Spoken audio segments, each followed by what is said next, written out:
The magnetic storm was getting worse. Staff Sergeant Jack Miller adjusted his helmet's sensors as he patrolled the rocky surface of Moon Base Delta. The purple clouds above swirled angrily, casting strange shadows across the cratered landscape. His boots left clear prints in the gray dust as he followed his usual route around the base's outer perimeter. 20 minutes into his patrol, something caught his eye. A flash of light, different from the usual storm activity. Jack raised his rifle and zoomed in with his helmet's advanced optics. Through the swirling purple haze, he spotted it, a small spacecraft, no bigger than a shuttle, burning as it entered the moon's thin atmosphere. "Control, this is Miller. I've got an unidentified craft coming in hot, Sector 7, he reported through his comm. Only static answered. The storm was blocking communications. The craft disappeared behind a ridge. Moments later, a bright flash lit up the sky, followed by an impact tremor that Jack felt through his boots. Without hesitation, he started running toward the crash site. If someone was alive in there, they wouldn't survive long in the moon's harsh environment. As he crested the ridge, he saw the wreckage. It wasn't a shuttle. It was an escape pod, unlike any design he'd seen before. The hull was sleek and organic-looking, with what appeared to be crystalline growths along its surface. Steam hissed from various breaks in the outer shell as the pod's hot surface met the cold lunar atmosphere. Jack approached carefully, his rifle ready. 6 years in the Space Marines had taught him that unexpected things usually meant trouble. The pod's hatch was partially open, warped from the impact. He used his suit's enhanced strength to pull it the rest of the way. Inside, he froze. Curled up in the pilot's seat was an alien. Her skin was a pale blue color, almost translucent, with faint patterns that seemed to shift like clouds. She was humanoid, but definitely not human. Her long, delicate fingers clutched at her midsection, which Jack realized with a start was swollen with pregnancy. The alien's eyes opened. They were completely silver, with no pupils, yet somehow conveyed pure terror. She tried to speak, but only managed a weak cry of pain. Jack's combat medic training kicked in. He holstered his rifle and pulled out his medical scanner. The alien's vital signs were chaotic but strong. More worrying was the damage to the pod's life support system. The air was already growing thin. "Easy there," he said softly, knowing she probably couldn't understand him. "I'm going to help you." The alien watched him with those silver eyes as he checked her for injuries. She had some burns and bruises, but nothing life-threatening. The baby, however, Jack's scanner showed not one but 2 heartbeats besides the mother's, both racing dangerously fast. Protocol was clear. Any alien contact was to be reported immediately. The alien would be quarantined, studied, and probably dissected by the scientists back at Earth Command. Jack looked at her again. She had placed one hand against the pod's wall, and where she touched it, patterns of light spread out like ripples in water. Some kind of technology he'd never seen before. She wasn't just an alien. She was a scared mother trying to protect her unborn children. Jack made his decision. "Ma'am, I'm getting you out of here, but you'll have to trust me." He reached out slowly. The alien hesitated, then took his hand. Her skin was cool to the touch, even through his glove.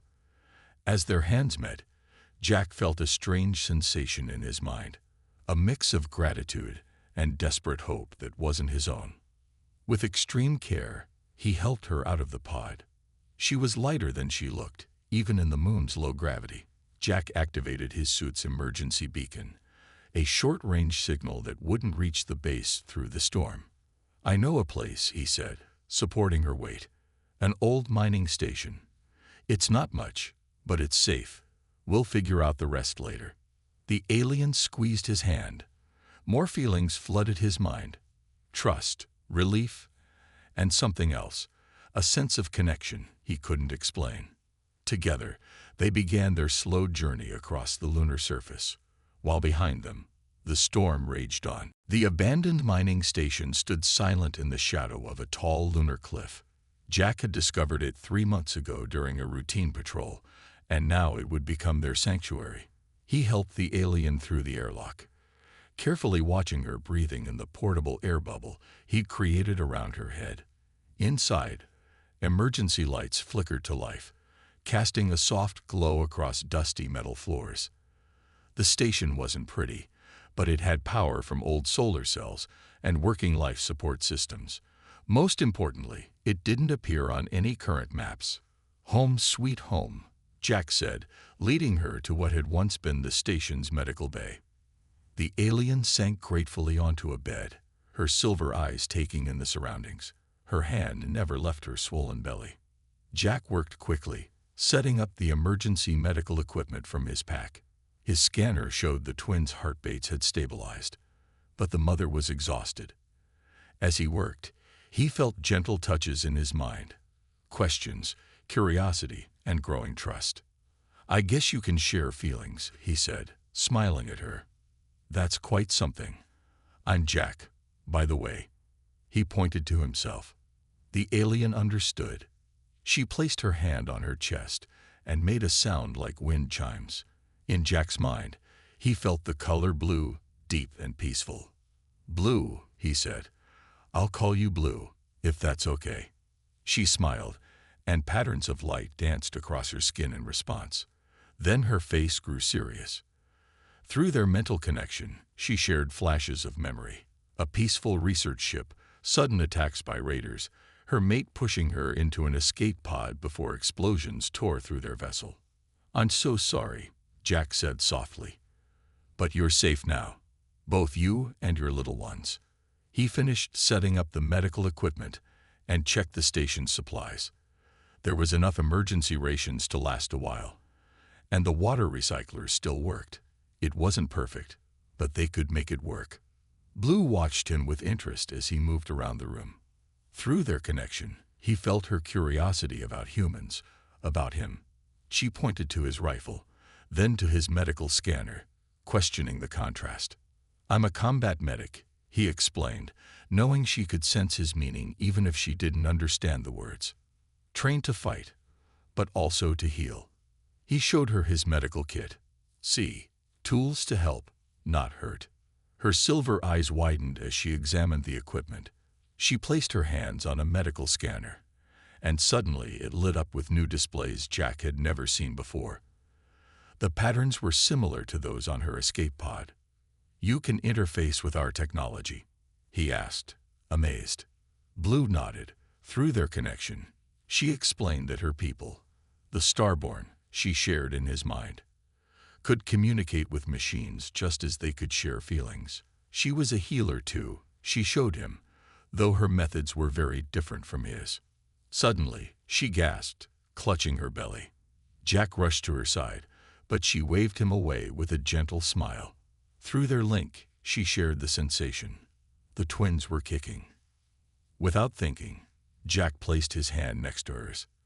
The moment he touched her belly, his mind filled with two tiny, bright presences, the babies, already aware, already curious about the strange new mind they could sense. "That's incredible," he whispered. Blue's happiness radiated through their connection.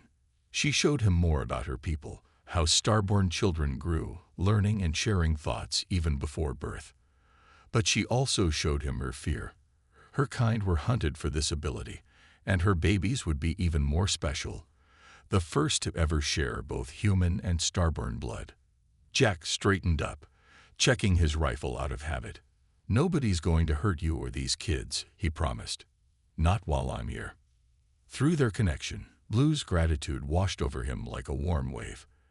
As the lunar night began outside their hidden sanctuary, they sat together in comfortable silence, while above them, the stars continued their eternal dance. 2 weeks had passed in the mining station when the magnetic storm returned, worse than before. Jack was checking the air filters when he felt Blue's panic blast through their mental link. He rushed to the medical bay, finding her doubled over in pain. The babies, she projected into his mind. "They're coming." Jack's medical training kicked in, but he knew this was different from anything he'd learned. Human births, he understood, but these were starborn twins. The lights flickered as another wave of the storm hit. Blue cried out, and the medical equipment around them pulsed with strange lights in response to her distress. Through their connection, Jack felt the baby's confusion and fear. "It's okay," he said, pulling on sterile gloves. "We've prepared for this. Remember the breathing we practiced."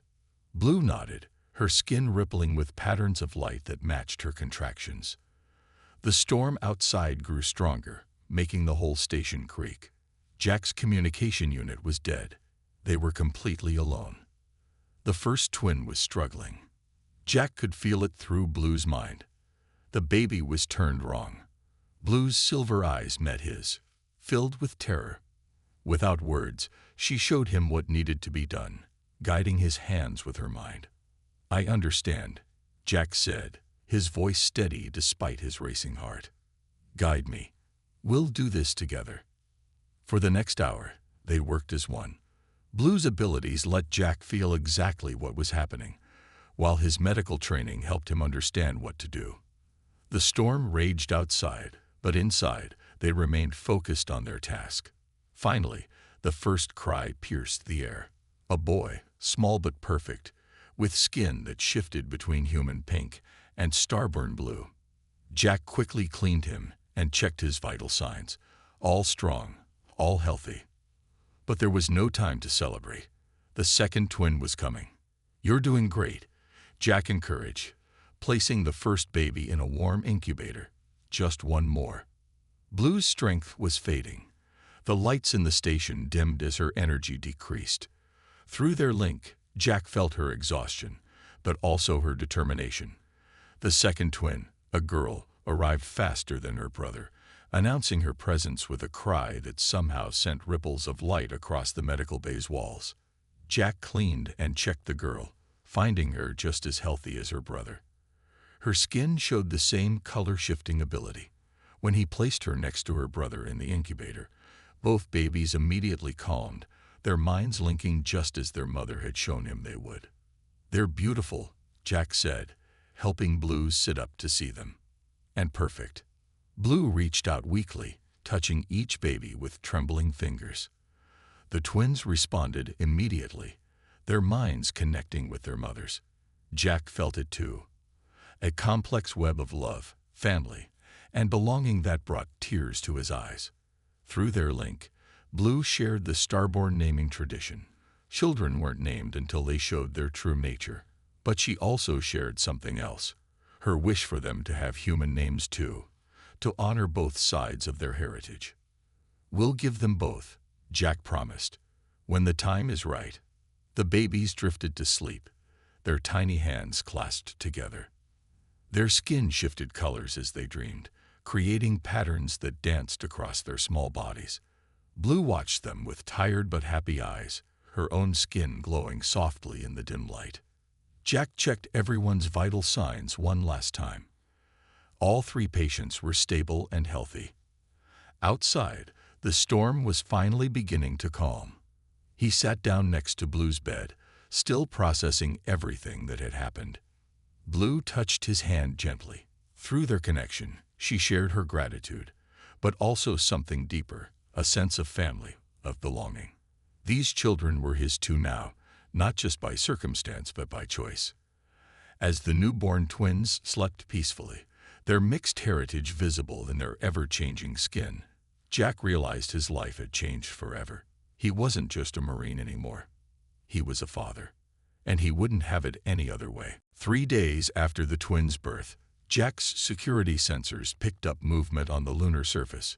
He was feeding the boy while Blue rested with the girl when the alert silently flashed on his helmet display. "Someone's here," he whispered, carefully placing the baby in his crib. Through their mental link, he felt Blue wake up instantly, her fear sharp and cold. The raiders had found them.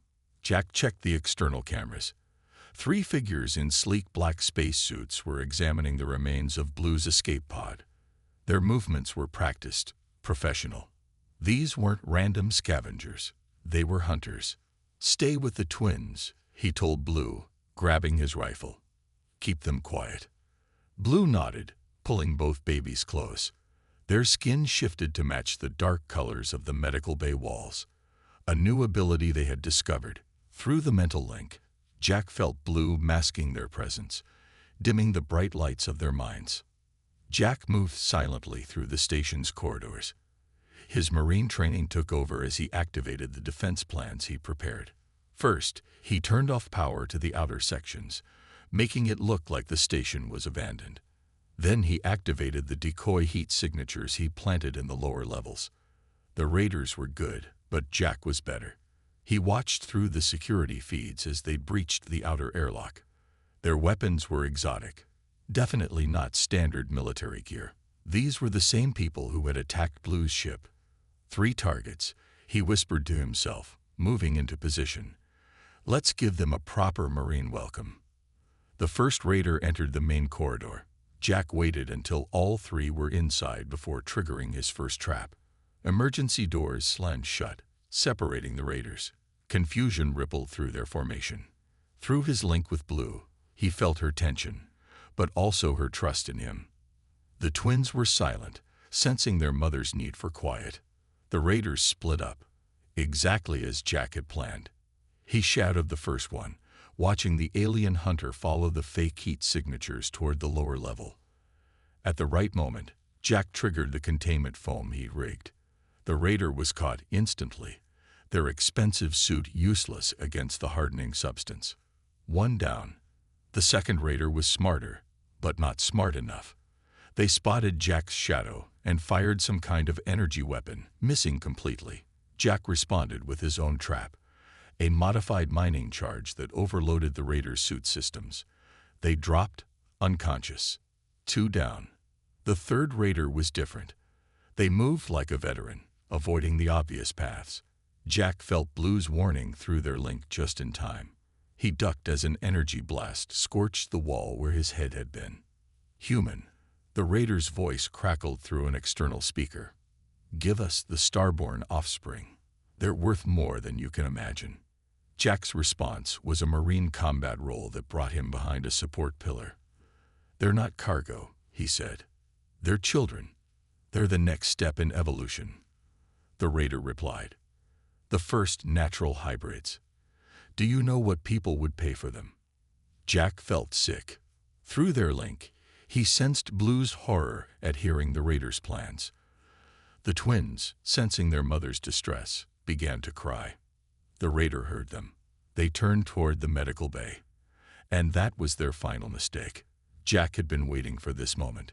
He triggered his last trap, and the ceiling panels crashed down, pinning the raider underneath. 3 down. Jack quickly secured all 3 raiders, using their own restraints to bind them.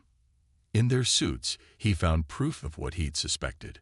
They were part of a larger criminal organization that dealt in exotic specimens. He returned to the medical bay, where Blue was singing softly to the twins. Through their link, he felt her relief at seeing him unhurt. We need to move, he said, checking the babies. They'll have a ship nearby, and probably backup coming. Blue nodded. She had already packed their essential supplies, ready for this possibility. As Jack prepared for their evacuation, he realized something. He wasn't just protecting them anymore. He was protecting his family. And no one, raider or otherwise, was going to threaten that. The military shuttle's engines hummed in the distance. Jack stood at the mining station's viewport, watching the searchlights sweep across the lunar surface. After a week of hiding in the station's deepest level, their time had run out. Sergeant Miller, the voice crackled through his emergency comm. This is Colonel White. We know you're down there. Respond immediately. Blue sat in the corner, cradling the sleeping twins. Through their mental link, Jack felt her mixture of fear and resignation. The babies, even in sleep, reflected their mother's emotions, their skin shifting between nervous patterns of dark blues and grays. They're looking for me, Jack said, turning to Blue. Not you. Not yet. The twins stirred, their tiny hands reaching out. Over the past week, their abilities had grown stronger. They could now share feelings not just with their mother, but with Jack too. Right now, they were projecting pure love and trust. The station's sensors showed 5 military shuttles surrounding the area. They had found the raiders' ship, and with it, evidence of the firefight. It wouldn't take them long to find the station. Blue stood up, her silver eyes determined. Through their link, she showed Jack her plan. She would surrender herself, claim she had manipulated his mind, forced him to help her. The twins would be evidence of her control over him. "No," Jack said firmly. "That's not happening." Another call came through the comm. "Sergeant, you have 1 hour to respond before we begin a sector-wide search. Whatever you're protecting down there, it's not worth throwing away your career." But it wasn't just about his career anymore. Jack looked at the twins, their skin now shifting to match his own natural tone as they reached for him. He remembered their birth, their first smiles, the way they lit up the room with their joy. They weren't just some alien hybrid specimens. They were his children. Through their link, Blue showed him images of her people's sanctuaries, places where she could take the twins and disappear. She would help him craft a story about being mind-controlled, about escaping her influence. He could return to his life. Jack touched her hand, and through their connection, shared his own feelings, his love for the twins, his care for her, his unwillingness to live a lie. "We do this together," he said. "All of us." He picked up his comm unit. The twins, sensing his resolution, calmed immediately. Their skin settled into a perfect blend of human and starborn tones. "Colonel White, this is Sergeant Miller." "Sergeant, what's your situation?" Jack took a deep breath. "Sir, requesting immediate meeting. I have a first contact situation here. And sir, I'll need diplomatic personnel present." There was a long pause. "Explain." "Sir, I have a starborn refugee and her children under my protection. They're seeking asylum. And sir, the children are half-human." The silence that followed felt eternal. Blue stood beside Jack, her hand in his. The twins watched with their silver eyes, understanding more than any human babies would. Finally, the colonel's voice returned. "Sergeant, are you telling me you've been harboring an alien?" "No, sir," Jack said firmly. "I'm telling you I've been protecting my family." Through their link, he felt Blue's surprise and joy at his words. The twins responded too, their skin glowing with happy patterns. "Stay where you are," the colonel said after another long pause. "I'm calling Earth Command. Do not move until authorized." Jack turned to Blue and the twins. Through their connection, they shared a moment of perfect understanding. Whatever came next, they would face it as a family. "I won't lose you," he said softly. "Any of you." Blue smiled, her skin shimmering with hope. The twins reached for their father, their little hands glowing with trust and love. Above them, the military shuttles continued their patrol, while inside the station, a family that bridged the gap between stars waited to face their future together. The military courtroom was silent as Blue walked in, the twins secure in a floating bassinet beside her. Jack stood at attention in his dress uniform, facing the panel of 5 senior officers. Through their mental link, he could feel Blue's nervousness, but also her determination. "Staff Sergeant Jack Miller," Colonel White read from his tablet, "you stand accused of violating first contact protocols, harboring an alien life form, and desertion of duty. How do you plead?" "Not guilty, sir," Jack said firmly. The twins stirred in their sleep, their skin shifting between soft blues and pinks. The prosecution went first, laying out the regulations Jack had broken. He had failed to report alien contact. He had hidden a potentially dangerous life form. He had abandoned his post to protect them. Then it was Blue's turn to speak. As she approached the witness stand, her natural bioluminescence filled the room with a gentle glow. The panel of officers leaned forward, fascinated. "She requests permission to share her testimony directly," the xenobiologist translator announced. "Through emotional transfer." The panel members looked uncertain, but Colonel White nodded. "Proceed." Blue closed her silver eyes. Suddenly, everyone in the room felt what she had experienced. The terror of the raid on her research vessel, the loss of her mate, the desperate escape. Then came the memories of Jack finding her, saving her life, helping deliver the twins. The pure joy of their birth, the fear during the raiders' attack, and through it all, Jack's unwavering protection and love. When she finished, several officers were wiping their eyes. Even the prosecutor looked shaken. The twins, Blue spoke through the translator, are the first of their kind. They carry the best of both our species. She gestured to the babies, who were now awake and watching the proceedings with intelligent silver eyes. They can bridge the gap between our peoples. The defense called their next witness, one of the captured raiders. Under questioning, he revealed a vast criminal network that hunted Starborn for their abilities. The raiders had planned to sell the hybrid twins to the highest bidder. Staff Sergeant Miller didn't just save 3 lives, the defense argued. He prevented these children from becoming lab specimens. He protected a new chapter in human-alien relations. As if on cue, the twins reached out with their minds, sharing their feelings with everyone in the room. The panel members gasped as they felt the babies' innocent love for both their parents, their starborn mother and their human father. The deliberation took less than an hour. Staff Sergeant Miller, Colonel White announced, "This panel finds that your actions, while in violation of standard protocols, demonstrated the highest ideals of humanity. You placed the protection of innocent lives above blind obedience to regulations that never contemplated this situation." Jack stood straight, feeling Blue's rising hope through their link. Furthermore, the colonel continued, in light of the raiders' testimony and the unique circumstances of these children, Earth Command has authorized me to offer you a new assignment. He paused, looking at the twins. We need someone to serve as liaison between humans and the Starborn. Someone who understands both species. Someone who has earned their trust. Thank you, sir, Jack said, his voice steady despite his emotion. One more thing, the colonel added. The Starborn High Council has been contacted.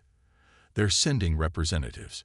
It seems they're very interested in meeting the first human to be accepted into a Starborn family bond.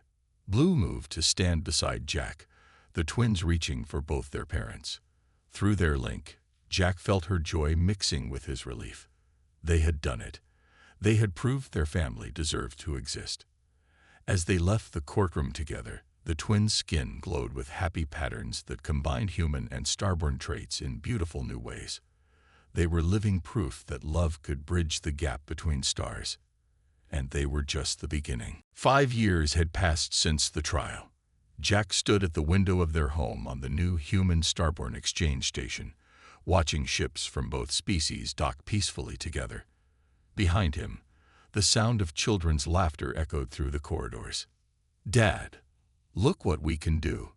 Jack turned to see his twins, now 5 years old, creating patterns of light that danced between them. Tom, the boy, had his father's strong features, but his skin shimmered with Starborn lights. Lisa, the girl, looked more like her mother, but had Jack's warm brown eyes alongside her silver ones. Blue entered the room, her glow mixing with the children's light show. Through their family bond, Jack felt the happiness radiating from all 3 of them. The twins had grown into their unique heritage, able to switch between human speech and Starborn emotional communication effortlessly. The council meeting went well, Blue said, both in words and through their link. They approved the new exchange program. Jack smiled. His position as chief liaison between humans and Starborn had grown far beyond what Colonel White had initially proposed. Their family had become living proof that the 2 species could not only coexist, but create something beautiful together. Show Dad what you learned in school, Tom said to his sister. Lisa grinned and placed her hand on the room's control panel. The lights dimmed and rose in perfect sequence. She was learning to interface with technology like her mother's people. And I can help people feel better now, Tom added proudly. He had inherited the Starborn healing touch, combined with an understanding of human physiology that made him unique among both species. The station's comm system chimed. Lees and Miller, the new Earth families are arriving. Time to go meet them, Jack said. The twins cheered. They loved helping new human starborn couples adapt to the station. They walked together to the arrival bay. Other mixed families nodded as they passed. In 5 years, 12 more human starborn couples had followed in Jack and Blue's footsteps. Their children played together, creating a new community that belonged to both worlds and neither. The airlock cycled, and 3 nervous-looking human starborn couples stepped through. Jack recognized the humans' expressions, the same mix of love and uncertainty he must have shown years ago. "Welcome to Exchange Station," he said warmly. "I'm Jack Miller. This is my wife Blue, and our children Tom and Lisa." The twins stepped forward, their skin glowing with friendly patterns. Through their inherited empathic abilities, they helped ease the newcomers' anxiety. The starborn members of the couples brightened visibly at the sight of the healthy, happy hybrid children. 5 years ago, Jack continued, we weren't sure this was possible. Now look around you. This station is home to 20 mixed families. Our children play together, learn together, grow together. You're not alone. Blue added her own welcome, sharing feelings of acceptance and community. The twins, showing off a bit, created a beautiful light display that combined human art patterns they'd learned in school with traditional starborn greeting lights. Later that night, after helping the new family settle in, Jack sat with his family in their quarters. Tom and Lisa were sleeping, their dreams creating soft patterns of light on their walls. Through their bond, he could feel them processing all they'd learned that day. "We did it," Blue said softly, taking his hand. In his mind, he felt her pride and love. For him, for their children, for the community they'd helped build. Jack squeezed her hand, remembering that first moment in the escape pod when he'd chosen to help rather than report. One choice, made from compassion, had changed not just his life, but the relationship between two species. "No," he corrected her gently. "We're just beginning." Outside their window, Earth glowed blue and beautiful, while distant stars beckoned with possibility. Their children would grow up knowing both worlds, teaching both species how to be better. And somewhere out there, more couples would find each other, crossing the boundaries between stars to create something new and wonderful, just like they had.